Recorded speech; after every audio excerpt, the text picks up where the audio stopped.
When I moved to a new school, that was in 4th grade, I remember the teacher was telling me and my mom that even though I went to that school, I'd never be smarter than the kids that were there. For the fact that the top 7 were the boys. So I'd never be smarter than the boys. My mom, she was very upset. And then from that time, she told me, you're going to be smarter than those boys. We'll do everything we can to be smarter than those boys. I always tell people I had a study routine in grade 4. In grade 4, I had a study, yes. So from 4th grade, I still had that, I need to work hard, and we had to prove a point, which I did a couple of times.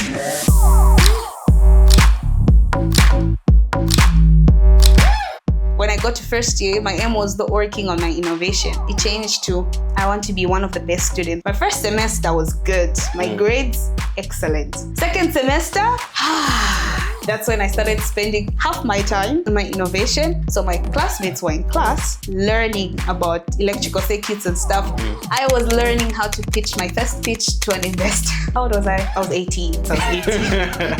This is called Do It. Here we don't just talk, we do it. For the project breakdown, we're going to go through the steps of the journey of an innovator. How you start a project and how you come up with an end product. What are some tips that you can give to someone who's building something to put themselves out there in a position where they can get funding? Where do you get funding from? I always tell people I'm very aggressive with what I want.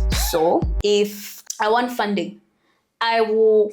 So some people would miss out the opportunity because they have the thing of this opportunity is not mine. But have you tried to sit down and use AI to make you understand first? You could ask different AI platforms questions like, how do I redefine my application? This is what these guys want. How can I redefine my application to suit this application opportunity? Quick one, before we go any further, please remember to like and to subscribe and to share. And I promise to bring you the best and most valuable content. Hi, Retiana. Hello. How are you? I'm fine. How are you? Good to finally catch you. You've been busy. Yes, I disappear. Yeah, you disappear. Yes. Where did you go? In Namwala. Namwala. What is there? Peace. Peace. Every innovator needs peace. Away from the city, the noise. The city is stressful. It's noisy. Yeah. The first time I came across your work, and you, of course, was at Bongo Hive. I think that was back in 2023. Yeah. Yeah, I think that was 2023. I think you came in for pitching for the SE Women in Tech. Yeah. And then you came in and then you were presenting your ideas. And I was taking pictures and I was just like, this seems interesting. Yeah, I was really inspired to see the way you're working and seeing that you're very young and you're doing all these things at your age. I was just like, what's going on here? This is interesting. Yeah, so that is really impressive. And yeah, of course, we'll talk about your product and what you've been building. Everybody will be able to hear that. But first, I like to go back and look at where you come from, because I believe that as a person, you have a story, and where you come from is what has shaped the person that you are today, your influences. Yeah. So growing up, how was Retiana like? What were you interested in? Well, I was that kid that was locked up. To study. So I have 5 sisters, and so based on my family background, especially from my dad's side, a lot of women are not educated. And so for my dad, given that he had 6 females, and no, actually 5 at that point when I was younger. So he had 5 kids, and so for him, it was more like, I need my daughters to be better than the women in my family. So for me, I was the one that was interested in what he used to do. My dad has a background in computer science. So every time he would be on his computer, and then he had like a shelf of different computer science books. So for me, I used to find them interesting. So I'd get a book, I'll try to read, I'd ask my mom, how do you spell this word? What's this? And then when my dad comes, he would give me his computer connected to a modem, by then before the MiFis. So I'd connect it to a modem, then I would Google, what is this? What's architecture? What is programming? And so I think I remember telling him, can you teach me? Can you teach me how to make programs? Because I've been reading about them in your books, but I want to know. So my interests were mostly in science from the time I was really young. Even the TV shows I used to watch, my mom made sure that the TV shows I watched were a bit educative. So I started my interest in tech when I was 6, 7. And that's when I actually started learning what programming is, how is it done. And my interest in science was already there based on the way I used to perform in school. My math, science were always my top. Then I think when I moved to a new school, that was in 4th grade, then I remember the teacher was telling me and my mom that even though I went to that school, I would never be smarter than the kids that were there, especially for the fact that the top 7 were the boys. So I'd never be smarter than the boys. So it was more like my mom she was very upset. Mm-hmm. And then from that time, she told me, you're going to be smarter than those boys. We'll do everything we can to be smarter than those boys. I always tell people I had a study routine in grade 4. In grade 4, I had in grade 4, I had a study routine. And in 5th grade, I still continued having a study routine. I actually got used to studying on my own, waking up in the morning to study on my own in grade 6. Yeah. Grade 6? Yes. I started studying when I was in grade 7. I started in grade 6. She was so obsessed with the idea that with the statement that I wouldn't be smarter than the boys in the class. So she had to make sure that I was. If I needed past papers, if I needed books and other materials, she actually also enrolled me in tuition. So that was from 4th grade up to 7th grade, I was going for tuition. Every holiday, every after school, she would pick me up. Then she'd pick me up at 5 p.m. after school.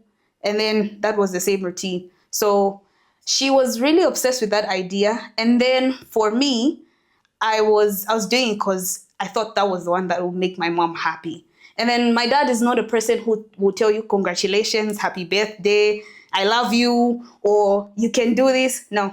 You come to him with your grades and he's going to tell you, you can do better than this. Yeah. you come to him with your 6 points and he'll look at them and say, why do you have a 2 in biology? Wow. You can do better than this. So from 4th grade, I still had that, I need to work hard. And we had to prove a point, which I did a couple of times. And from there, when I went to high school, at Roma Girls, I met a bunch of smart kids. And from as I met a bunch of smart kids, and now it was, I'm not competing with boys, I'm competing with girls, and I have to be smart. But then my interest in innovation started in 8th grade. So I started from there. I need to be the JETS president or the project coordinator. But then I think my interests were also aligned to the kind of people I met when I was in high school, and also the kind of stuff I used to watch at home.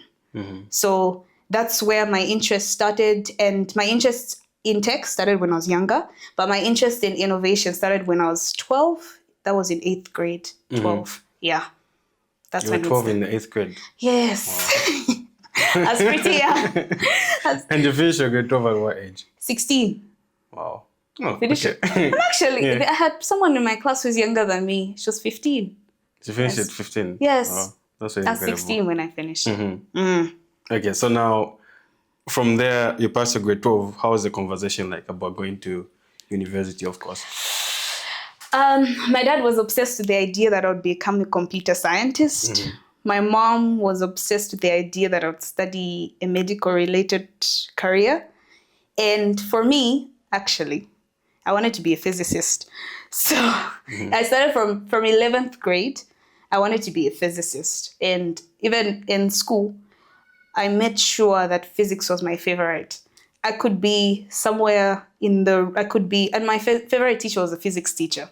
So I always wanted to be a physicist. So when we started discussing careers, I would tell myself, I'm going to UNZA or CBU to study physics.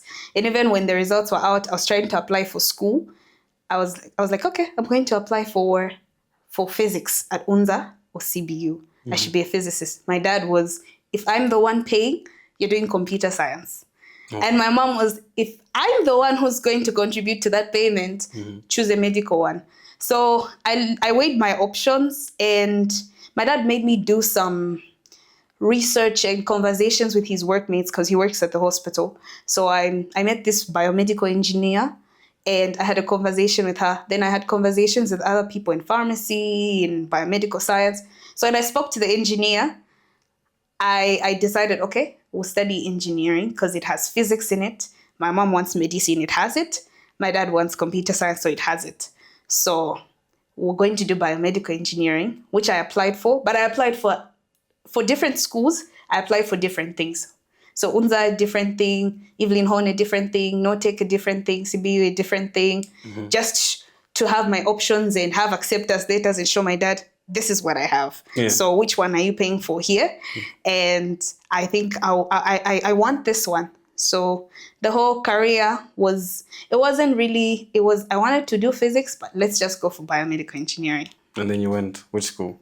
Evelyn Horn. Evelyn Horn. So biomedical engineering is only at Evelyn Horn in Nordic. So I went to Evelyn Horn because my dad trusts Evelyn Horn.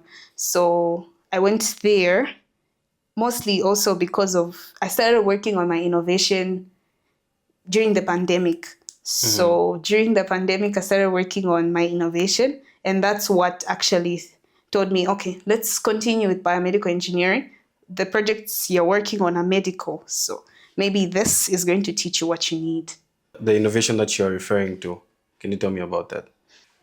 During the pandemic, not during the pandemic, when I was in high school, that was grade 11, 12, I was diagnosed with a kidney disease.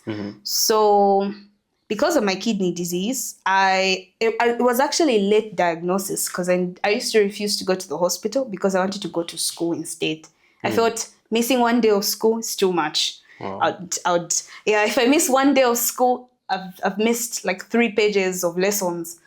And so and given the fact that I was in one of the best classes, so it was kind of hard missing school because if you miss school, meaning you have missed a lot. So for me, I was actually diagnosed in grade 12. The problem started in grade 10, but it developed more in grade 11. So in grade 12, when I felt I couldn't walk, I went to the hospital with my mom. Then I was diagnosed with a kidney disease. And they told me your kidneys are not the right size and they've swelled. So yeah, we're going to put you on medication. So from there, after I finished my grade 12, then I went to stay with my parents in Southern Province.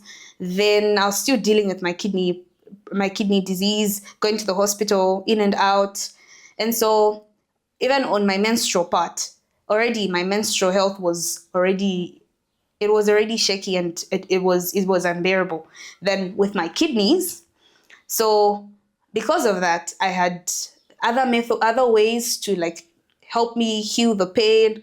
And because of that, that's when I told myself, okay, what if we made something that would help with both the kidneys and the menstrual pain? Then maybe I could wear something that could help me instead of carrying these bottles and these blankets that I'm putting on my stomach. So I was like, okay, what if I made something and customized it to according to what I feel?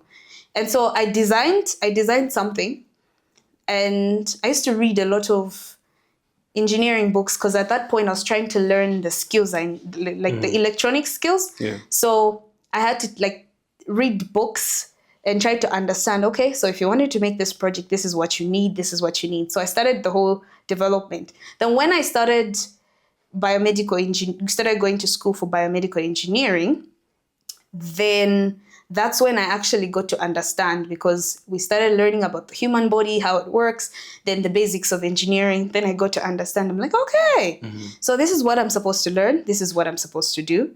And this is how we can make it. So I didn't have a name for it, but in my first year, I called it the period comforter because my only aim for the project was it's going to help me with relieving my period pain. Yeah. So when I applied for the ZICTA, it didn't work out. Then I applied for the National Innovation Initiative, then got the award. Then the name transitioned to PEC, PEC. But then recently, that was 2023, 2024, we changed it to PainEase because of the work that it's supposed to do. So it's not menstrual pain, it's not just women's health related. We've realized it's not just about women's health. There's more diseases that do experience pain, but for a long period of time. And most of the solutions that are usually that we have access to here in Zambia, in Africa, are not high quality. And so that's why it's called PainEase. So it's for every different kinds of pain.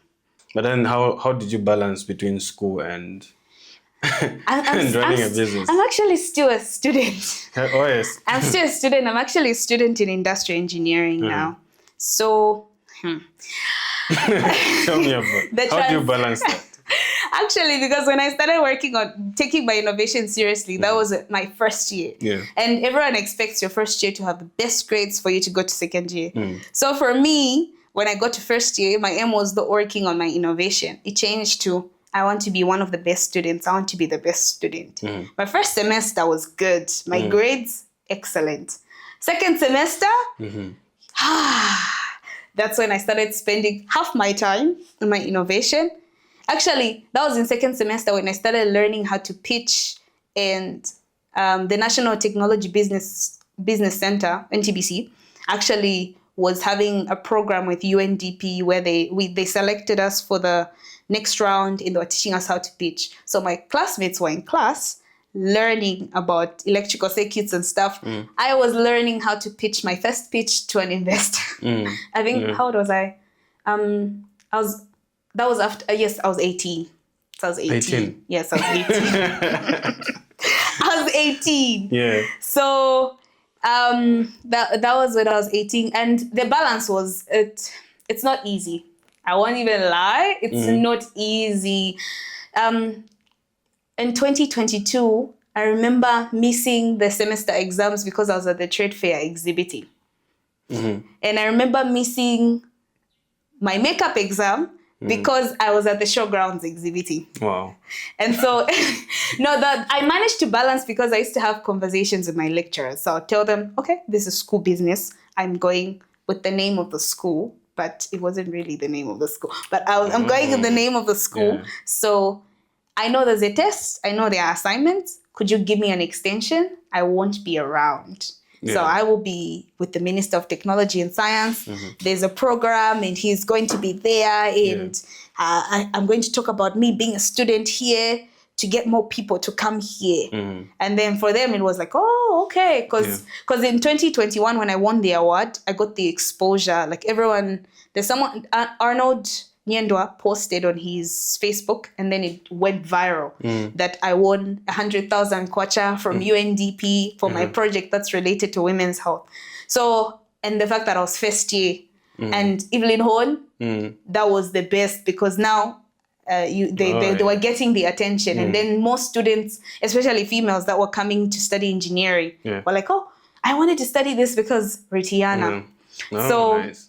Yes. So it wasn't that easy. I actually learned how to balance my time later before I graduated because it wasn't easy. Today you miss class or you reject an offer and you're from class. There's a Bongo Hive meeting at 7. And so you're going to be, your friends are getting prepared to study or writing assignments. You're in the Bongo Hive lesson trying to learn what is marketing or trying to understand demographics or trying to learn how to set up your pitch properly and how do you approach investors. So it wasn't easy. Yeah. It was very stressful actually. I actually see why most people start innovating and stop when they're in school because it's not easy. The academic environment doesn't really accommodate innovation.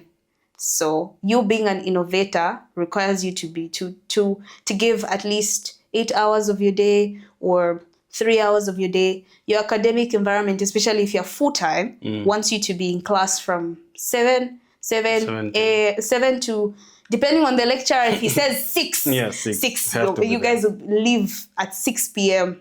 And so for me, it was very stressful. How are your grades though? They were good. Surprisingly. Surprisingly. Surprisingly, I actually learned how to be a last minute, how to do last minute preparations for the exam. And so my grades were not bad. That's when I learned to be an average student in when I was still in school, when I was in full-time school. That's when I learned that being an average student is fine. You don't need to be the best student. Yes. So they were good for the fact the lecturers used to get shocked. I wouldn't be in school for a whole month. I would only be sending my assignments. The exam would come and my grades. Very good. Like it would have some people failed to get to the next year. And that was especially for second year, because for second year I was very busy out of school, and I think I attended class not more than 30 times the whole year, not more than 30. For real? I was never around. If the time I want to go for class, I'm told, would you like to exhibit, or I want you to pitch. Would you come and pitch? There's going to be investors. So I would choose that instead of going for class. And then I would catch up. And then everyone thought, okay, she's definitely going to fail second year. Yeah. Then my grades came out and I looked at my grades. They were better than a lot of people in class. And I was like, oh, okay. And even for graduation, everyone was expecting, because actually before graduating, though, a few days before the exam, I was in South Africa. South Africa pitching and having a conversation with a few people in the healthcare industry and trying to understand the healthcare environment in South Africa and how they utilize in technology. And so the day I came back to Zambia, the next day I was writing my exam and I still cleared. Yeah. And everyone was shocked because they were wondering, we come to class every time, but I have an F. She comes to class once a week and she passed. How? Yeah. It was weird. Very. Yeah. You're a genius. Not really. Say that. Yeah, because it's hard for people to balance those two things, especially when you're in uni, because that's where you're learning. Most of your time is taken. You have to study. You have to know different things. Yeah. But yeah, I mean, you're a genius, like I said. Should say that to my dad. Yeah. Yes. Okay. Now tell me about Invenka Technology.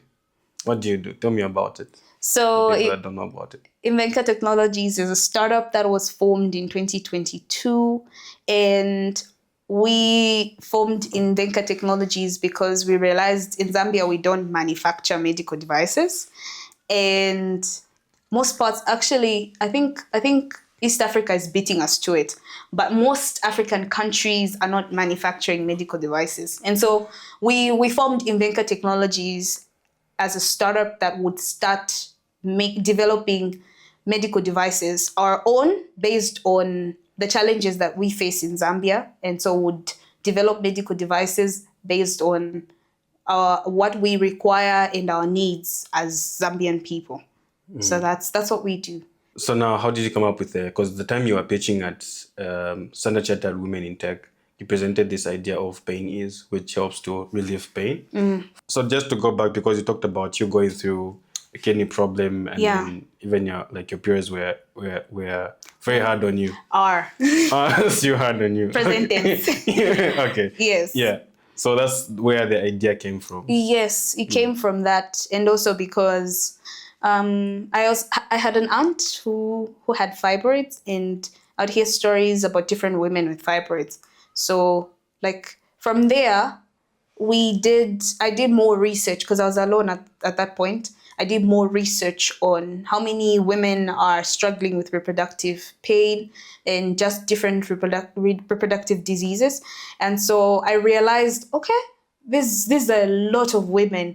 And in Africa, I looked at it was millions. And I'm like, okay, so there's the others with prolonged periods, others with fibroids, others with cancer.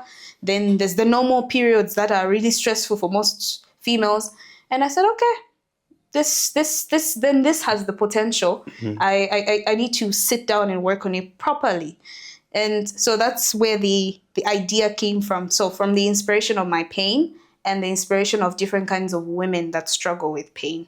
And for the fact that for me, from 2019, I was on medication for my kidneys. And 2020, the whole 2020, I was on different medications.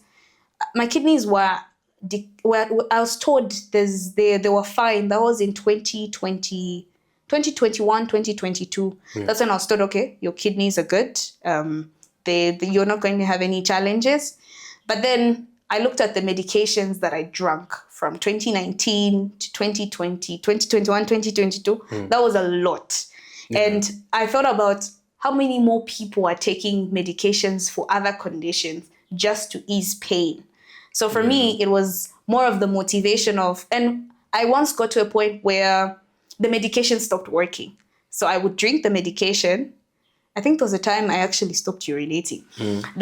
And that was even the worst because now I wasn't urinating. My kidneys were feeling heavy. I'm on my periods and my back feels heavy, my stomach. And now the pain that came with it. And I don't just, for me, my menstrual experience is not just my stomach, my back, it's everything. And so I was in serious pain. And then the medication I was given for my kidneys wasn't helping. And so for me, I looked at it, I said, okay, maybe my kidneys are tired. Maybe they are tired. Got myself on herbal medication. My kidneys started clearing. But then I still continued getting more medication. But then I thought about how many people are taking medication and for how many years. What about those who've been through car accidents? What about those who are experienced, let's say, in different like fibroids? How long are they taking their medication? If it's someone who has back pain because of something that happened or maybe because of age, how long? 10 years, 20, 30? And what if the medication stops working? And some of the videos I was watching, I was looking at people getting addicted to painkillers. And I looked at it. Real addiction. Yes. And I looked at it, I'm like, okay. So some people are even going to the extent of paying $600 just to overdose on a painkiller. And I looked at it, I said, but this can work without someone having to take medication. So the inspiration started from there. And then that's when I started working on it. I worked on my first prototype in 2021. It wasn't perfect. It was a jacket, my favorite jacket. It was my favorite jacket, and I placed the electronic components inside the jacket. Even when I was presenting my pitch, and I actually wore the jacket, and I was showing them, this is my project, and I'm working on it. And that was judges from UNFPA, UNDP, and NTBC. Then they looked at it, they're like, oh, so this is for, then I was talking to them, like, this is for my pain and other people, especially women. Then they looked at the jacket, and after receiving the funding, that's when I started working on the other prototypes. Yeah. And how is that going? Well, you know. Well, actually, so we've made a lot of modifications based on some of the trainings that I've been in, and some of the conversations I've had with some people that experience the pain, and based on the conversations I've had with medical professionals, and also some of the trainings I've done relating to regulation. So we've made a lot of changes, but we're actually working on the final one. But we all know how hardware works. It works today, tomorrow it doesn't work. Oh, yeah. Yes. The other day it will frustrate you. The other day it's going to work perfectly. Yeah, but we're working on the final now. The one we are supposed to present for clinical trials. I think I've been saying I'm going for clinical trials for a year now, but no, this year we are actually. Yeah. Okay, so now you being a woman and dealing with tech, innovation, and medical, what challenges have you faced? A lot. But I think my favorite would be...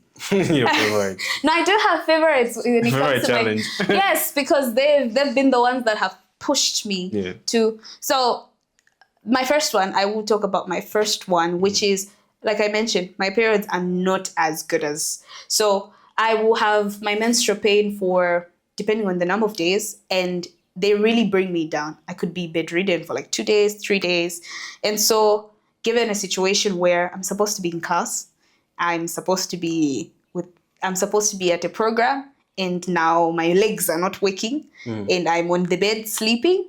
So like that has been like, that's like one of the challenges. It's not just me, it's a lot of females. And we're usually judged for that aspect. So you get into engineering, like when I got into engineering, and especially some of the other things that I like to do, my interest, especially when I got to like welding. And I went to welding and I taught this man, can you teach me how to weld? He was like, okay, I'll teach you. Then the other guys were like, but then women have got other issues.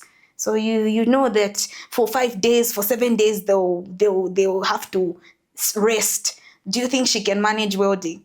So because of that, so for me, I took it as in, okay, so women are judged because of our reproductive health, which is not our fault. It's not our fault. It's Eve's fault. Eve's fault. It's Eve's fault. But and it's not just them. I have experienced this. I'd be in a meeting with most guys and I'll be told, okay, she can't be our team leader because women have got mood swings, and you know what causes mood swings. So if she's our team leader, then what if she's not in the mood to work? Or maybe what if 3 days when we're working on something, 3 days she's not here because of that. Wow. That's been my number one challenge. My second challenge is, I think for male dominated fields, we're still getting used to the aspect of having females. We've had females, but it's not everyone who's happy with having females around them. And for especially for me, who became an innovator, and I think I was the only one from my class, two, but I think I was two, and now given a class of 100 people, and how many were we? 20 females? 20, yeah, 100. And now everyone else will know my class because there's Retiana, who's an innovator. And everyone would ask them, do you know Retiana, the girl that made the project? And so for some guys, they were not comfortable with it and they were not happy because I don't innovate. I'm a guy and she innovates. She's female. Or I'm talking about, I'll teach, especially at some point where the lecturers would be, does anyone know electronic skills? Does anyone know how to code? Then I would be, I know how to code. Okay, you could teach some people in class. Some guys were not comfortable with the fact. So the guys are still getting used to having females. And so it has been a challenge because you have to prove yourself that you're smart. Then you have to prove that you're not lazy. Then you also have to prove that you're not an easy quitter or a crybaby. And also, you just have to prove to yourself personally that, okay, I could do this. I could be among men. And we all know how men work. When they say they are going to work, they're going to work. You have to put in the energy that they're putting in. If they say, okay, guys, we are going to lift these heavy metals, we are lifting together. Yes. Yeah. Yes. And so that's been my second challenge. I've gotten a lot of stereotypes from guys, and it's not just me. There are a lot of females, and a lot of guys assume women are lazy. And it's not our fault. It's some females that have portrayed that if you take a woman in a male-dominated field, she's definitely lazy. I've received that comment also from women. And I remember being told when I was doing my industrial attachments at the hospital, I went to this hospital I was there for like 3 months. And then these women, others are cleaners, others are nurses. They were like, we're not going to allow her to touch our equipment because women are lazy. And so I had 3 months to prove that women are not lazy. I had to do as much work as I can, even if I wanted to. Sometimes I'll do more than the guys to prove that I'm not lazy. And that's a challenge that I have faced. And also, personally, it's myself as well. My other challenge was myself. There's the procrastination. There's the believing in myself. Can I manage it? And then also, if you look at stress, there's the mental aspect. It's really draining. Sometimes it's disappointing. Mm-hmm. So sometimes there's anger. Yeah. I won't say this, but I will say this. Working with men is stressful. Working with men is stressful. No, it is. So you have like 60% of them not listening to you. And so you have to convince them that, guys, you need to listen to me. No. Like everywhere you're working. Wherever I'm working with. whichever I'm doing, whichever skill I'm learning, wherever I'm working, or maybe I find myself in a program and there are a lot of men, I'm put in a group, I'm the only female, and now everyone else is trying to argue on who will be team leader. Then now I have to look at everyone, I'm like, okay, I will be the team leader, just waiting for you guys to decide that I should be the team leader. Then everyone will be like, okay, since she's the female, she should lead the team. I'm like, I was waiting for that. But yes, it's very stressful because there are some who don't agree. You're working with some men who are fathers and husbands. And you being the project lead, or especially that you're young, and you try to find beautiful ways to like have conversations with them and try to convince them to be respectful, to be calm, even when they're doing things that are wrong. So you have to be calm because you know this man is married and he's my classmate, or this man is married, he's my project mate. So it's those have been my biggest challenges. That's a lot of challenges. Especially the mental. The mental aspect. Yes. But how do you deal with my mental stress? So it depends. So sometimes it's stress, other times it's like anger, for other times I'm anxious, other times it's depression. I wouldn't say I'm depressed, but I would say it's like sadness. I don't like the term depression. It doesn't make it seem nice. But I would say I would be sad or disappointed. So I think for disappointment, my approach is usually, okay, there's better things to come. You didn't win this, there's better things to come. You didn't convince them enough, there's better things to come. It's not working, you can find a way around it.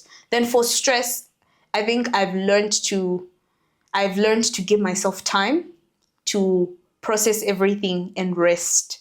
So I would, especially because I always say most innovators do experience a lot of burnouts. For me, I experience a lot of burnouts. And so when I have a burnout, I usually have burnouts at the wrong time.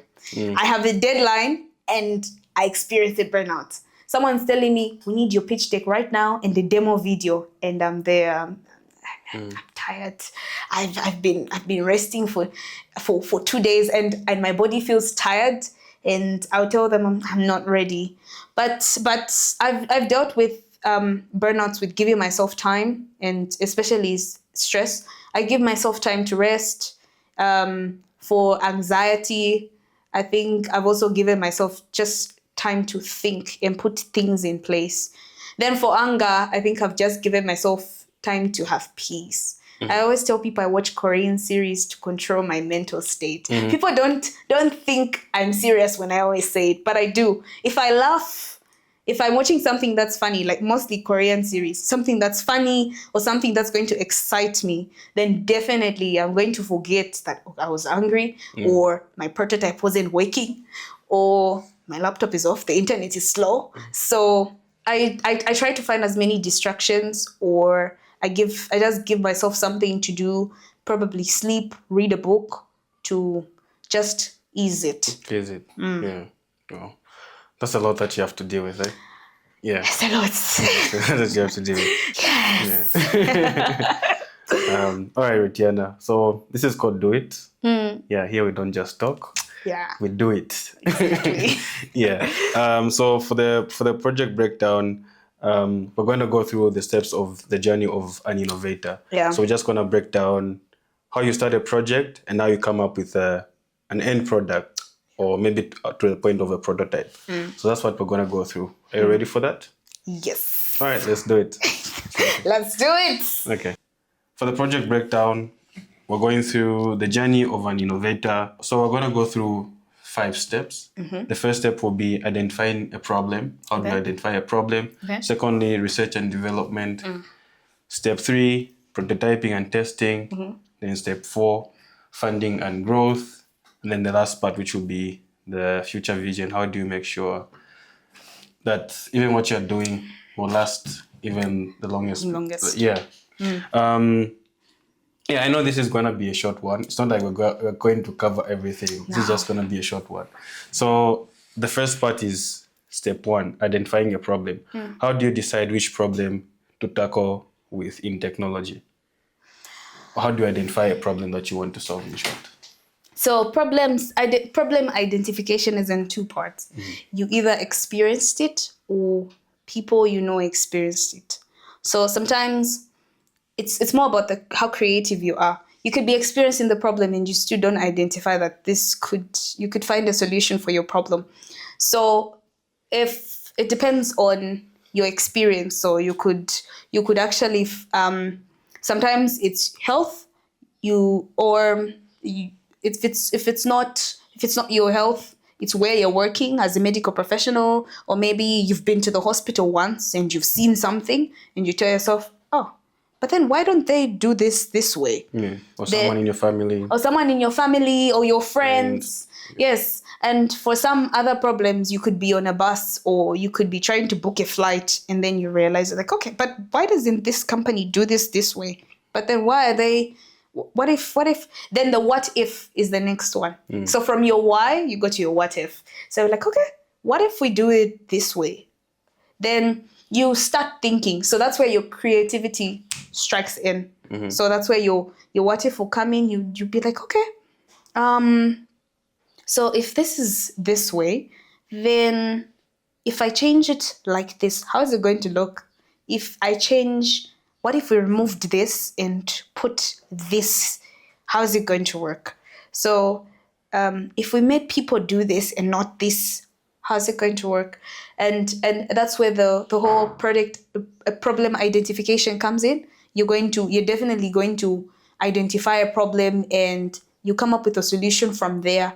So for most people, they usually ask me, how do I start innovation? And I usually tell them, I'm like, it's not about, sometimes, especially for some of the trainings I've been doing with the kids. And so I will train them for a week, for 3 days or a week. Then I will give them scenarios, or I will tell them, okay, based on what you've observed, especially I've been doing them in Namwala.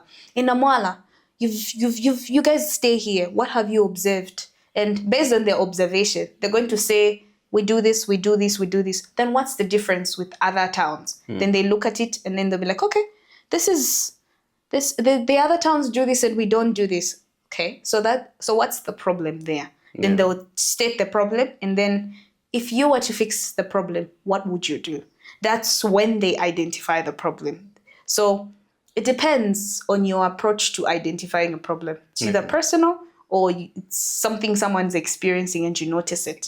So it takes creativity and curiosity to actually identify a problem. Yeah. And also just being intentional, because sometimes you have problems and you're just like, whatever. I'm used to it anyways. I'm used to it anyway. Yes. Yeah, but you have to have a mindset of thinking, okay, how can I solve this problem? How can I make this better? Or how can I solve this problem which I'm experiencing?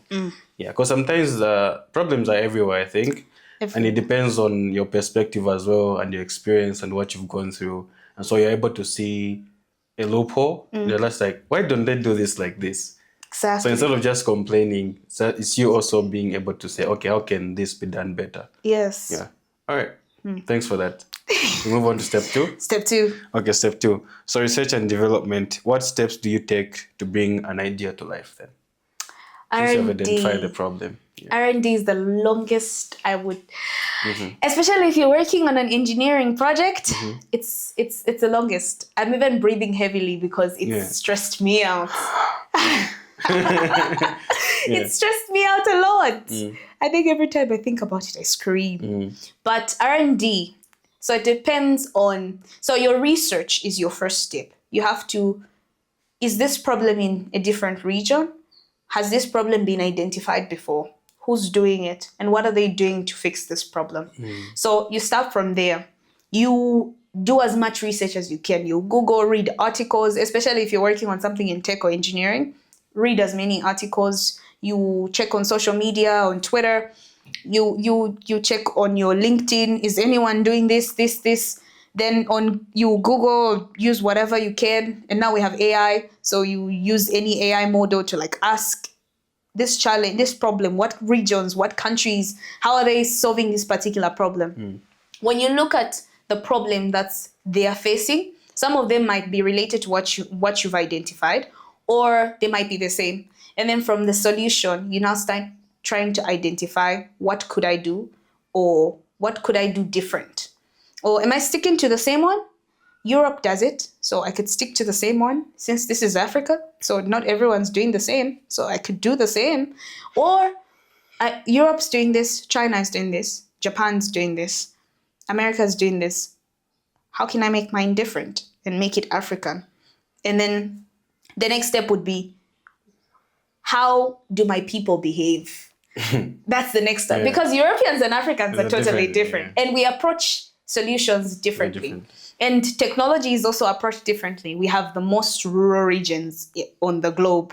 And so if you look at it, you have to also identify, where is my solution going to be used more? Is it a rural area, peri-urban? Is it an urban area? And who's going to use it? So you, aside from the problem and the solution, you have to identify who's using it and what's the behavior of the people that are going to use it, or who are the people that have this problem and what's their behavior. Because you can come up with a gadget or an app for people that don't use apps, or people that don't use gadgets. You come up with probably a device, and your target market or your target for this solution, these are the people above the age of 50, and you keep talking to people below the age of 50. So it's all about the problem, the solution, who's going to use it. And so you have to do more research on that one. When you do as much research and you're sure that, okay, and also asking as many questions. So you have to have conversations with experts. You don't, for some experts, they require you to pay, but there's a way you can have a conversation with an expert. Avoid lawyers, they're expensive. But yes, there's a conversation. There are other conversations you could have. You could meet your professor if you're a student. You have a conversation with them. Okay, since this is related to your course, I've seen Chinese people do this. So if you were to make an innovation, or if you're going to make it different, how would you do it? You'd listen to what they're going to say. If you're to ask your friends, or probably people that you've associated with in your class or somewhere outside the school environment, you'd ask them, you're like, okay, I've seen people actually use this app like this, but then I feel this app doesn't work. Don't you think so? Though, okay, I've never looked at it in that perspective, but okay, if you look at it from that perspective, what would you change? Then that's when you get the key for what they want to change or what they need. Then you go to the development, because if you develop before researching, you waste your money. Especially in engineering, it's very dangerous to go to development before research. I think I used to go to the library first year just to read physiotherapy books, and I'd spend time reading physiotherapy books because I wanted to understand, okay, physiotherapists use pain relief devices, but then how do they do it? And how do those devices work? And how do patients respond to those based on the research? Then that's when I started developing my first prototype from there. And so most people develop first before actually researching. And so they end up spending 50,000 kwacha on a prototype that was meant for teenagers, and they made it for people above the age of 25. And they've been testing the wrong people. Yes. Oh. That's a lot. It's a lot. Okay, so which now takes us to step 3, prototyping and testing. How do you test and refine your products? So which is the same thing we talked about, which is iterating, right? Yes, but then it depends. For me, who's in health tech, there's a whole bunch of documents before you start testing. But for others, if you're in agri-tech, it's very easy. You're in renewable energy, you're just in tech. It's very easy to get your product to test your product with different people. If it's a system that you're trying to improve in the financial sector, I think it's very easy to test your product on people. For health tech, it's very it will stress you before you test them. So for you to get to the testing phase, it depends on your sector and what are the requirements for your sector. I think when you're testing your product, you also must keep in mind the policies that are around you testing, because you can test someone, you can test your product, maybe it's fintech, and then whatever you're doing doesn't align with what Bank of Zambia actually allows. And then you have a case to answer with Bank of Zambia. Oh, yeah. Then there's you with 100,000 being called to pay 100,000 because they've sued you. Yeah. So it also depends on your sector and also depends on your approach to your testing. So for other people, if it's a small group, like 10 people, 20 people, sometimes your testing could be unorganized. It's organized or not organized. So if it's not organized, sometimes you'd be like at an event and be like, oh, test this app. I made this app and I want to see how you'd respond to this app.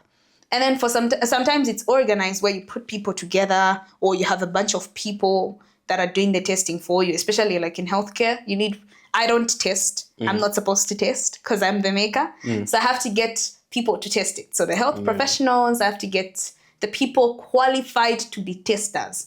So like the medical regulatory office has got like people that do testing. So they are specified to test. So they'll do the testing themselves, interact with the patients, and they'll test themselves.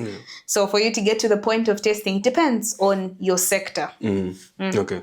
So that's why now, after you've done all your research, you have to also know like who am I going to test on during the research and who am I going to call? Yeah.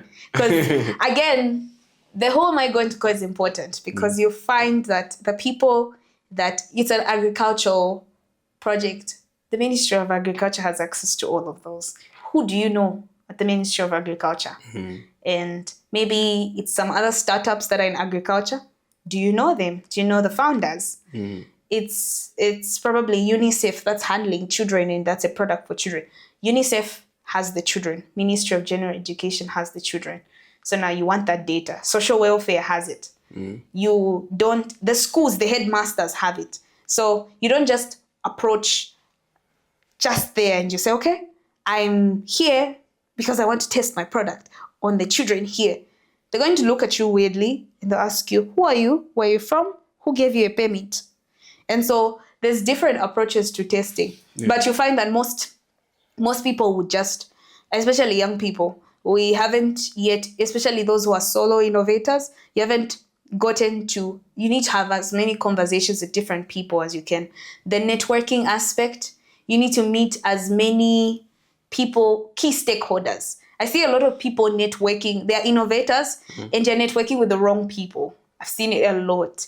You are working on a product in agriculture and you keep getting numbers, business cards for people who are probably mining and you want to take as many pictures because, oh, this person inspires me from LinkedIn. Oh, this person inspires me from social media. But then the thing is, the person that you haven't greeted could be the key stakeholder for your innovation. So I think I've learned to, and I'm very intentional with events. If I'm going to an event, I have to make sure that the key stakeholders I'm looking for, especially the ones who give me problems. I come to your office, you tell me you're not there. I'll make sure I attend the event where you are so that I will come to you and say, okay, I want this signature and I just need 5 people. I'm just testing it, just 5. I'm testing it on 5 people and I need your signature to give me the permission. And so that's how it usually works. So it's who you know and your approach to testing. And also it comes into the money. Yeah. So that is step 4 now. Yes. Funding and growth. For someone who wants to get funding. So for you, how did you get your first money to build your first prototype? So my first bad prototype was my money. I used to do a side gig with my aunt. And so based on the money that I would get from her, I would buy components. Simpson Building is my favorite place. So Simpson Building has got the electronic stores. Everyone who's fixing radios, cars, finds their stuff from there. I get the money, go there, buy my components. And so my first funding, which was mine, then my second set of funding was from UNDP. So I won the National Innovation Initiative competition as the youngest innovator. And I received $100,000. Oh, kwacha. Sorry. But I want dollars. Yeah. I want dollars. The dollars. I received $100,000 from there. That was to work on my research and development and work on some things. And then from there, 2023, 2024, it was a mixture of bootstrapping and also because I was still working on different programs to get funding. And for the other ones, it was still UNDP because I got into their program, their innovation program, because they're building an innovation hub, which is at CBU. So I was one of the first, 10. The 10 innovators from the different programs they've had. Then they put us together to access the extra services that UNDP is offering. So which is mentorship, more funding, which is, do you need raw materials? What do you need? Do you need research? Do you need documentation? Do you need an expert who's good at documentation? Do you need a lawyer? So they handle it for you with CBU, and then you just give your request and then work on it. Then my other set of funding was some of the prizes I've won from the awards that some of the competitions I've been in. So for some, and then my current funding is still half UNDP and then half from the incubation program that I'm in, which is with View Grow Africa, which is a Kenyan incubator, a Kenyan innovation hub for health tech. So some of the funding that I'm receiving is coming from them. Yeah. What are some tips that you can give to someone who's building something to put themselves out there or in position where they can get funding? Be aggressive with. What do you mean by that? I've heard a lot of innovators ask me, where do you get funding from?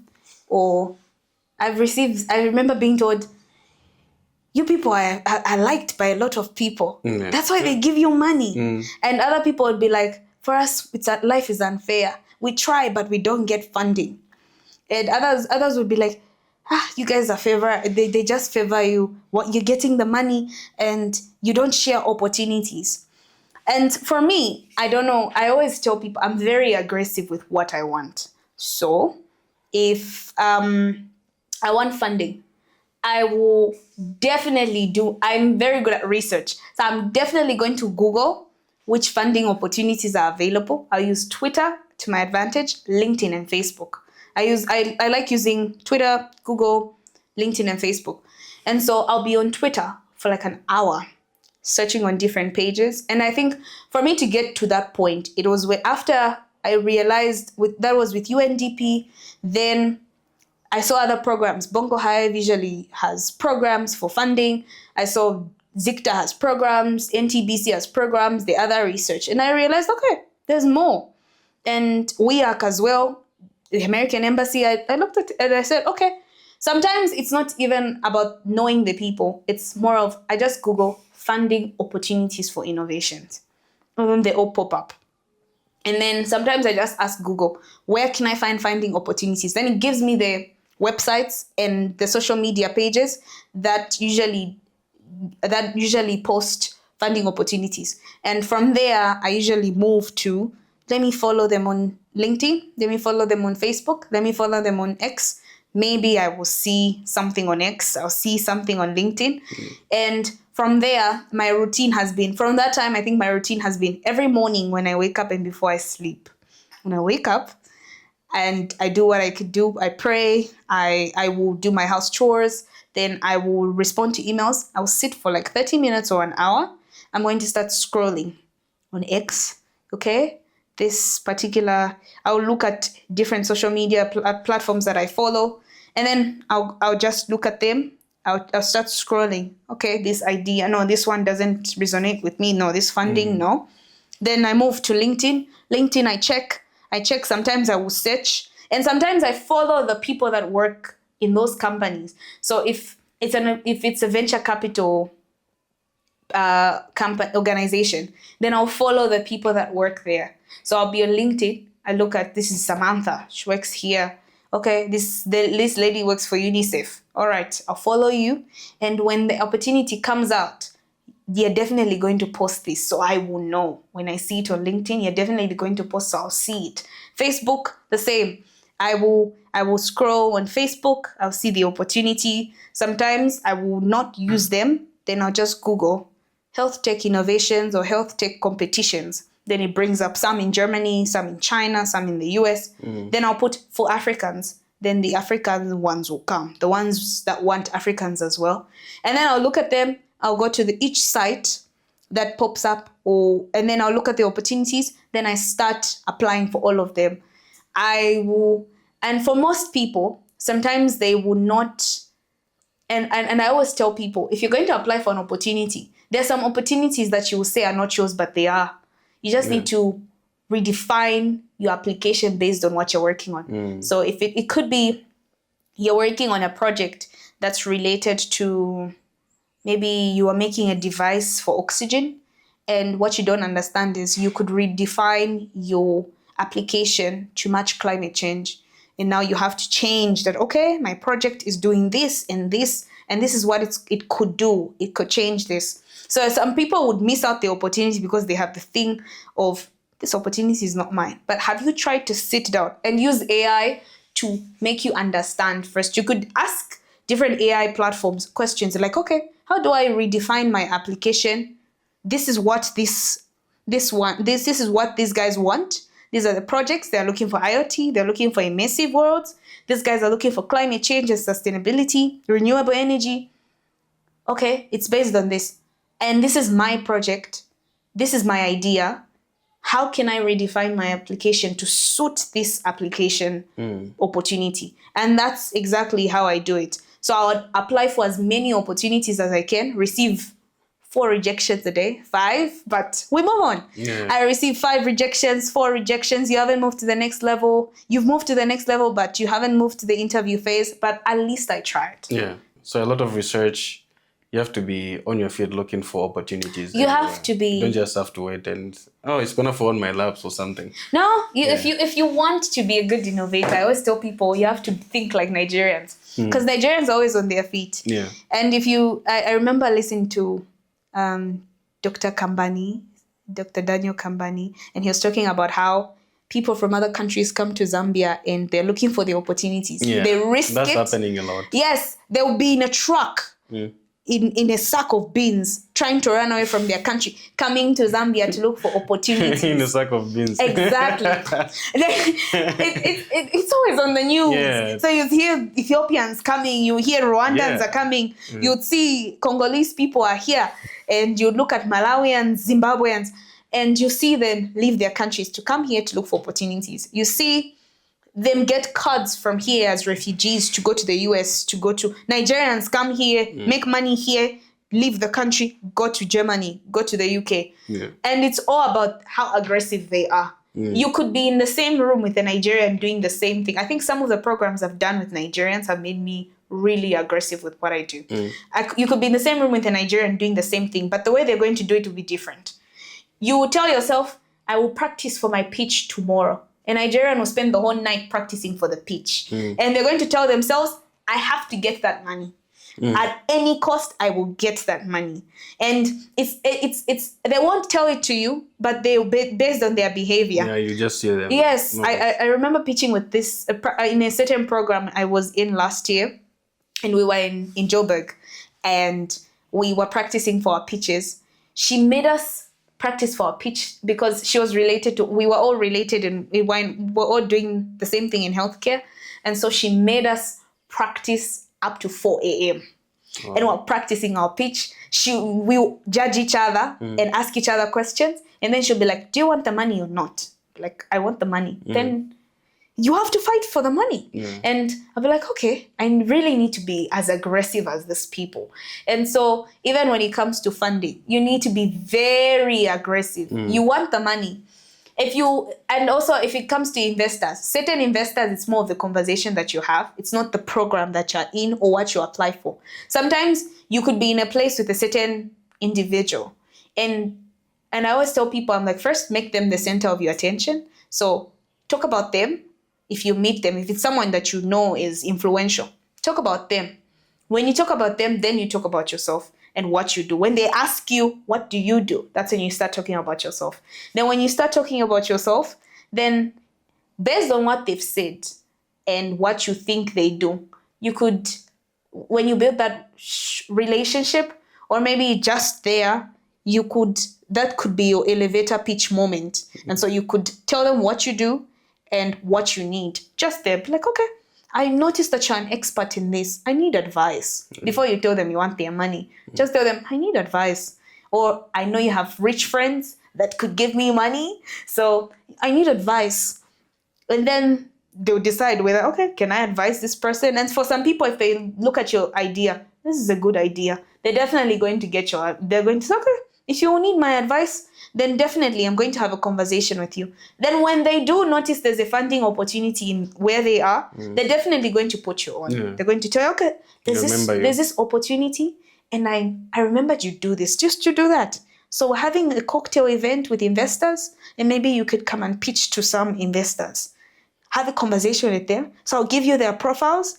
Then you could align your conversation with them according to what they do so that they should be interested. Yeah. And you see, then you find yourself in those places. So it's more about how aggressive you are. You're putting yourself out there. Yes. So you have to put yourself out there, and you have to take your time to do what you have to do. And it's not all the opportunities that you should apply for. It's not all the events that you should go to. And sometimes certain funding opportunities, certain programs that are offering funding, you also need to weigh where you are and what you could do. If you get 100,000 today, the investor will tell you they want the prototype next month. Are you ready to give them the prototype next month? So you have to weigh, where am I? What can I do? If I get these guys as an investor, and if these guys give me money, or if I make through to this opportunity, am I going to push myself and have this product at the end of the program? And you have to think, and you have to make sure, and it's more about who's advising you as well. On the mentorship part, get yourself a mentor, especially if you're an innovator. You need them, a bunch. You need different mentors for different things. Business, funding. You also need a financial mentor or a funding mentor. The person that's going to advise, I think this one is a trap. This one, no. This one, try. Go for it. This one, maybe. This one, I think they're going to get 100% of your product, so don't. This one, they might mimic what you're doing, so don't apply. So you definitely need to put yourself out there, and you need to take your time to aggressively look for the opportunities. If you're seated waiting for them, they won't come. They never come. You spend 3 years calling yourself an innovator at an idea stage. Yeah. Wow. Okay, now step 5, which is the last step, the future vision. Where do you see Invenka Technologies in the next 5 years? I really want to start distributing. For us, 5 years, I see whatever I do with my team, I see different people using it. And I see us moving from just Zambia to a different country. So depending on the partnerships that we build, and also depending on how aggressive we are with probably having one person move to this country, you be running this from there. But I really want to see us build, and I want to see us as a facility. For us, the whole vision is having a manufacturing facility, and that's actually the main reason why I even went to industrial engineering, because it's all about manufacturing and management.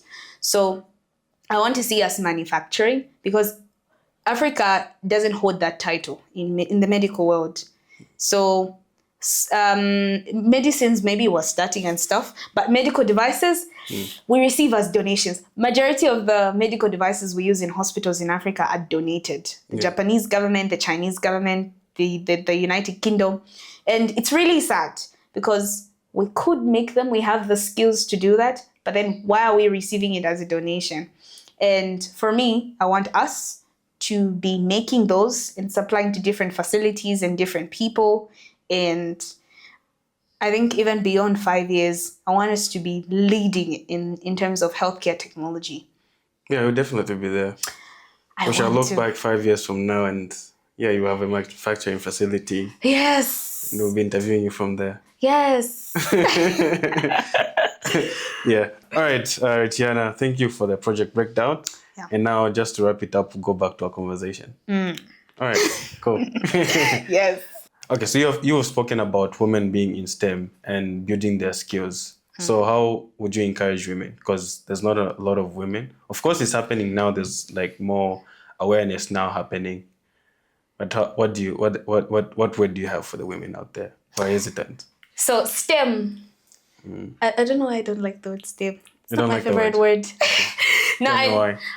well, because I'm very biased to what I do. So I'm very biased to engineering and tech, and the mathematics and science is not my favorite. So when it comes to, and mostly on the skills part, tech and engineering is the one that requires the most. In the word STEM, tech and engineering requires the most skills. So I always tell females in STEM that STEM is not about what you know about it, it's about what you do about it. So, if you want to be in STEM and if you want to survive in STEM, it's about what you can do. I hear a lot of stories, especially men are not good at talking. And they can crush you if you're not serious. So they're going to tell you a lot of women I've worked with are lazy. And let's see how good you are. And for you, if you're not serious, you're definitely just going to be doing the job because you want to do the job. And you're definitely going to stay at that level. And you will never stand out. You have meetings with certain people that will want to get your idea, but because you don't prove that the idea was yours, they're going to take credit for it. And so and it's based on my interaction, and they don't lie when they say women in STEM are lazy. I won't even support us. I've met females that are not as aggressive as they should be. They don't want to push themselves. They are comfortable where they are, and most of them, sometimes they're doing it because they wanted to do it, but then the academic world does destroy a lot of zeal and a lot of passion. So because I spend too much time in uni and uni has drained me, so I'm not as aggressive as I should be. But then it depends on who you are and what you see for yourself. So if you don't identify the type of person, it starts, and it should, if you're in STEM, you have to start from first year. Identify who are you going to be, the innovator, the entrepreneur, or the researcher, or you're going to be in the corporate world. And then what is it going to take? My mentor always says, what is it going to take for you to get there? And you have to do as much research as you can on what you need to learn to get there. But then there's skills. You have to learn technical skills and soft skills and balance between the two. You're going to be in situations where your technical skills won't help you. You need to learn people management, teamwork. You need to learn emotional intelligence. You need to learn communication skills. And there are certain situations that need you to be practical. You can't be seated when everyone else is connecting wires and you are seated and you are saying, then you take pictures. Especially my field has people in STEM, we have most people taking a lot of pictures. Yeah. So you take a picture at the lab coat, women in STEM. You take a picture at the work suit, women in STEM. But then I sit, and I think some people have told me I'm very biased towards women. I'm not biased. And they've told me, you judge women a lot. It's not judgment. We're together, there are 10 people, 8 males, and you and I, 2. You're the female, I'm the female. The guys are doing what they can. They're welding. The other ones are connecting wires. Then you're seated and you're saying, I'm waiting for the guys to be done. Okay, why? I did my nails. Oh, okay. and I'm asking you, why aren't you here for the project, or why aren't you working why aren't you working with us? Then you say, I wasn't feeling well. I'm just tired. So last week you're not feeling well, even today. No, I wasn't feeling well. Okay, let's work on the project together. No, you guys can do it. Then I will write. And most people will be like, why are you so biased about it? I'm like, no, I know us very well. We are very unserious, and it takes people to push. And for me, personally, I would say it's because of my parents and the type of people that they are. And they are people that really want you to push. And they are people who are not lazy. If I tell them, today I want to learn auto mechanics, then they'll look at me and say, okay, but there are a lot of guys there, and you're going to be looking like a man 100%. And I'll be like, yes, but I want to learn. I want to learn how a car works, and I want to learn how to fix it. Okay, you can go ahead. I want to learn plumbing. I'm like, okay, go and learn. But then I haven't heard most females. For men in my field, they do it because sometimes it's their situation, so they have to settle for it, or it's their interest. I like fixing stuff. So my uncle is a mechanic. I've been going there. I've come here to learn mechanics. But then for females, if you're stuck to chemical engineering, you won't aspire to learn tech skills or any other skills. You're going to stick to academic knowledge, and you're going to be, as a woman in engineering, we struggle a lot. Have you learned plumbing, and have you seen how it is to be a plumber? Or have you learned how people, carpentry, have you seen what works in carpentry? You're going to be encouraging, and I'm really biased towards the people that, most people from my field that encourage girls to be engineers, and I think I like calling them evangelists, but you're encouraging girls to be engineers, and you're telling them you need to work hard in engineering. But then for you, we know you. You are the one that takes pictures and you don't do the work. You are the one that chose to just write and not do the work. So I always encourage women, you need to learn, especially if you're getting into innovation. You learn the skills, you have to, because it sets you apart from everyone else. And like I said, men respect, you're surrounded by a bunch of men, millions of men, thousands, hundreds, and they'll only know who you are based on what you do. You don't want them to remember you, oh, that light-skinned girl, the one who comes in the work suit. Oh, you mean that short girl? You want them to remember you, oh, you mean the girl who's really good at setting up cables? Ah, yes, she works from this side. Oh, you mean the girl that's good at the computers? Ah, it's that one, yes.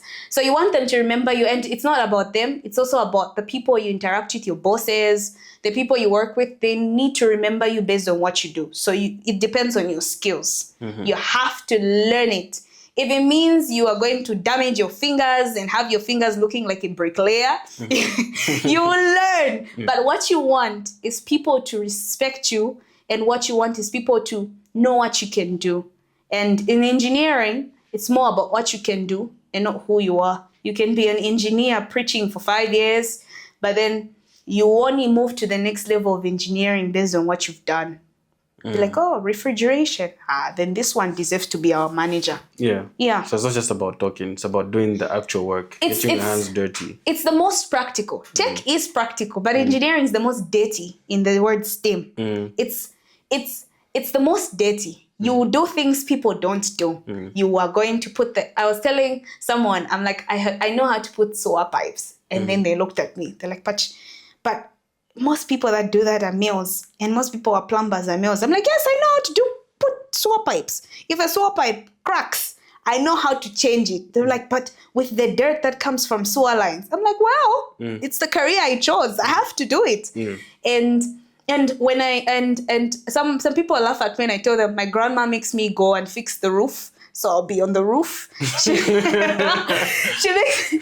My grandma is the one that's really experimenting with my skill sets. She tells everyone she can do bricklaying, and I'm like, I didn't learn bricklaying. This one, even the wall she can fix. Just put cracks. Nizagula sand, and I'm going to put everything, and you have to mix everything, and then you fix the cracks in the concrete outside, and then she's going to use the statement, because you're an engineer, so engineers do everything. And so for me, I'll be like, but I haven't learned. Then I have to learn from someone. So women have to push themselves to learn, because you are not going to be taken seriously anywhere, even as an innovator. If you don't learn skills, we won't take you seriously. That's especially me. Especially. I don't work with people who can't do stuff. Yeah, no, that's really important, because you have to make sure as a leader you're also pushing and you're motivated. Now, how do you think the industry can better support women and empower them in the innovation field? I think we need more equipment and reaching out to the people that we think shouldn't be reached out to. For example, I did the program with the learners with disabilities. I was telling someone, I'm like, do you know learners with disabilities have better ideas than everyone else?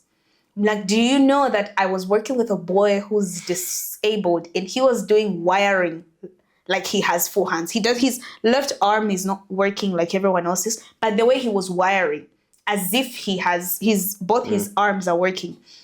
And we need to have more exposure to those people. The curriculum has changed quite all right. It's favoring the whole learning of skill sets, But there's more that could be done. Industries don't need to stay in their lane and wait for an organization to come and ask for funding. You have engineers at your office. You have engineers in your company. You have the tech department in your company. Fund them to go to Chinyonyo and teach 100 kids how to code. Fund them to go to Chikankata to go and teach 50 kids how do we connect wires. You guys have access to solar. How do we expand the solar energy that you have access to? How do we, in terms of agriculture, how do we make small gadgets to actually improve the subsistence way of farming where you're only dependent on the rain? You don't have access to equipment for irrigation. How do you make small pumps to actually, you guys are close, like for us in Namwala, across the river. How do you make small pumps to pump water to your field? How do you it's all about the organizations that are around them and the professionals in those places. If the professional is only focused on their job, they'll be having access to 200 kids all the time, but there's nothing that the kids will learn, especially these areas that are not like Lusaka, Kitwe, and we have a bunch of organizations doing career talks, the American Embassy, people going to do career talks. For other people, they don't need the career talks. You want to tell someone about, I always tell people, and even when I was talking to the Engineering Institute of Zambia, I told them, you want people to learn about engineering, you have to teach them what it looks like. If you're going to speak about it, then there's no point. So you guys have to work on giving me your money, and I will teach them what it looks like. Yeah. And I was telling UNDP the same way. You want innovators to come. You don't expect them to think like that. You have to go to them, teach them how to get started with innovation. Some have the ideas, but they don't know it's an innovation. And they don't know what innovation is. You tell them what it is, but then you have to teach them, because with innovation comes the skill. So you have to teach them the skill. They need to learn. This is how you do it. This is how you make the prototype. So it's all about you reaching out, and organizations need to do more reaching out. Zambia is a really big country. We have a lot of kids. We have a lot of young people. It's all about reaching out, going to universities. And again, the problem is the assumption that the only people that need to learn about innovation are university students. That's where they're missing it. Because university students want to work for APSA, want to work for MTN. So you're looking at the people that actually have the challenge, which is in Chipata district and maybe in Kasama. But then they don't have what it takes. You haven't taught them how it's supposed to be. So, and then there are companies that are there with professionals there, and the professionals are not doing anything. They're in the office. They're just in the office, they knock off. Then when it comes to a day when an organization says, no, I want to invite you, then they're going to say, engineering is a great field, and you could be an engineer like me. But most people some people don't understand by listening. You have to teach them. This is what engineering looks like. This is what technology looks like. This is how innovations can be made.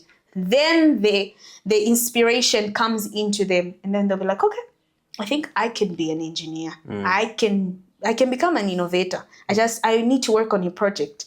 Then they're definitely going to reach out to you. For some career talks, you have kids not reaching out because you spoke to them about engineering, told them you make money in engineering, but then you haven't taught them that there's the other side of engineering where you have to learn the skills. You're telling them you need to learn how to weld. What does welding look like?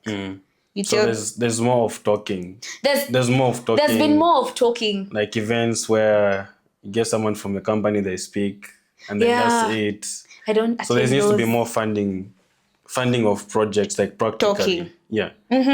There's need for to be more practicality. And it's not only about teaching, it's about the resources. The kids, you can't teach coding with your computer. You need to push for funding for the kids to get access to a computer.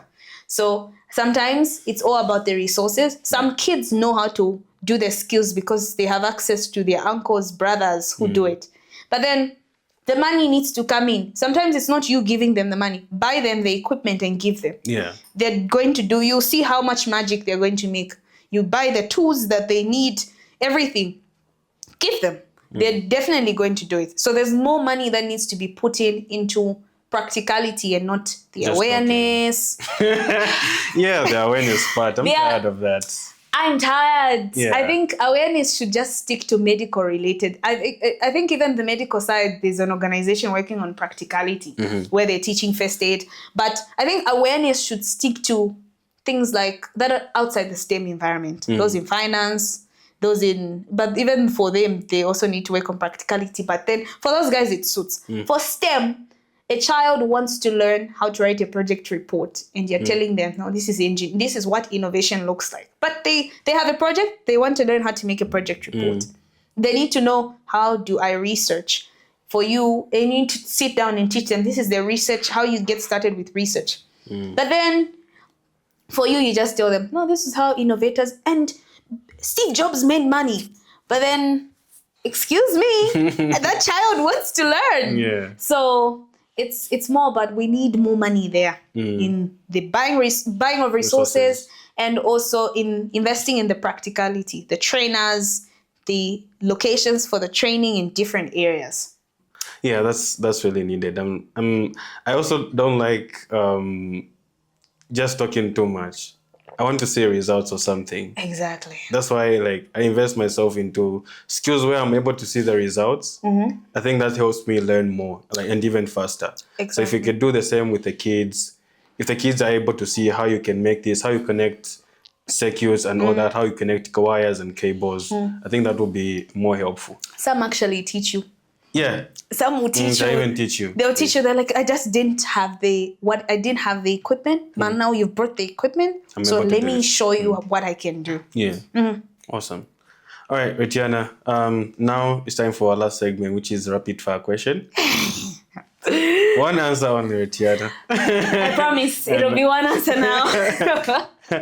All right, let's get into it. Okay. What's one resource or book that shaped your journey? I wouldn't say one book. I wouldn't say one book, but it's mostly what I used to watch. It's mostly what I watched. So I had weird shows. And then in terms of a book, I would say That Will Never Work. Mark Randolph. It's a book about Netflix. That's actually my favorite. I still go back to read it. That's one book that shaped my passion and my drive for innovation. Awesome. If you could have dinner with any tech or business leader, who would it be? Business leader. Or tech leader. I'd say I want to separate them, not the all. So tech leader, I would love to have dinner or lunch with Bill Gates. I've loved him from the time I was young. So he's my favorite, and I always pray he doesn't die. So I can meet him. But he's been someone I've always wanted to meet. And then for business, I want to meet Stephen Bartlett, the Dragon's Den judge. Yeah. I listened to his podcast and I definitely want to meet him. He's on my list of the people I should meet, but top list. Okay. So Bill Gates and Stephen Bartlett. Stephen Bartlett, the Diary of the CEO. Yes, I love his book. I love his book. I love his work too. Yeah. Yeah. What's your go-to productivity hack? Work on the most challenging tasks first. I like to work on those first before the small ones. Awesome. If you weren't in tech and engineering, what would you be doing? A physicist in Norway. Wow, that's so specific. Or a physicist in Germany. No, I've always wanted to be a physicist. Yeah. I've always wanted, mostly because I want a Nobel Prize, but I've always wanted to be a physicist. What's one word to describe your entrepreneurship journey or your journey in general? Roller coaster that doesn't have an exit. So I'm up, down. Today I'm up, I'm happy. Tomorrow I'm down. The other day I'm up. The other day I'm down. And it's just a roller coaster that doesn't have a stop button. Yeah. Yeah.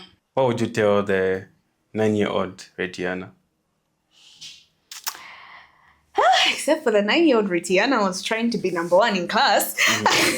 But something I would tell the 9-year-old Retiana is you have to be as aggressive and you have to push yourself to be better, the best version of you every day. And the same people you aspire to be, you have to work to be that person. And you have to think like the person you want to be. And all you have to do is just put your ideas in check and set goals for yourself and go the extra mile to work on your goals. And don't be lazy, because laziness is what will bring you down. So don't be lazy, be as aggressive. And my favorite of them all, be kind. I like to be kind. Be kind. Be kind. Because kindness fixes everything. You can make the roughest person become soft. Even the person that doesn't greet you, that day will greet you and will want to know who you are and what you do. So kindness fixes everything. Yeah. Any exciting project that you're working on? I know you are. That question Yes. has already been answered. No, actually, I'm one person who doesn't work on one idea at the same time. So I do have one fixed idea, which is PainEase, getting it to the market, testing it, and having more users. But I do have a lot of things that I work on, like my projects relating to teaching children industrial skills. And I think that's one thing that I would say is something I work on from time to time. And the other one is I've been working on my gaming, but my gaming more of into education. So because I trained as a mixed reality. I trained my skills in mixed reality and 3D animation. So I've been trying to see how do I make mixed reality games, or how do I make animative games to relate to engineering and tech. And most of my interest is now on children with learning disabilities. If you want a child to become innovative and you want to teach a child, even the slowest child, how to become innovative, they need visuals. So that's one thing that I've been that I'm actually working on, to how do I use gaming to teach a child how to make an innovation. The slowest child, emphasis on the slowest child. So even the slowest child who has hands, or who can work on something, whether it's idea or them thinking about it, how do I teach that child, but using gaming? I have other projects I've been working on, but the main three, PainEase, me teaching, and the gaming for kids, those are the main ones that get my attention every day. Yeah. Awesome. Those are really exciting projects. Yeah. They're draining me. Yeah, but they are exciting. Yeah. We'll get there. Where can people find you? On social media, that is. If it's on Facebook, yes, which is social media, on Facebook, on my Instagram, my LinkedIn, or my Twitter, my X. So if you are going to reach out to me on Facebook, don't text me. I'm terrible at that one. I don't even use Facebook to respond to texts.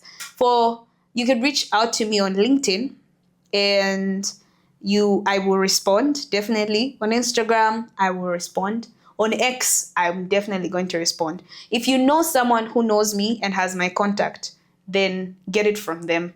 Then if you want to have a conversation about how can I be of service to you, or how can you be of service to me, get the contact from them, my email or my numbers, just get it from them. Yeah. All right, awesome. Yes. Retiana, thank you for coming through. This was a really exciting conversation. Thank you for having me. Yeah. No, you're really doing amazing things, and you inspired me from the first time that I met you.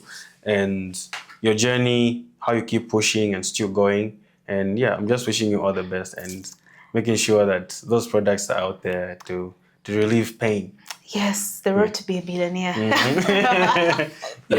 But yes. Yeah. Thank you so much for having me. It was amazing. It was an amazing conversation. Right. And I hope people will learn from it. Yeah, they definitely will. All right. Let's do it. Let's do it. All right.